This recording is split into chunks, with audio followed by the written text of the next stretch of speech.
Невозможно – это громкое слово, за которым прячутся маленькие люди. Им проще жить в привычном для себя мире, чем найти в себе силы что-то изменить. И если это невозможно для них, это не значит, что это невозможно и для вас.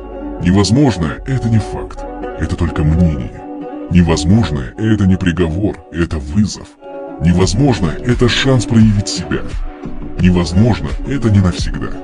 Невозможное – возможно.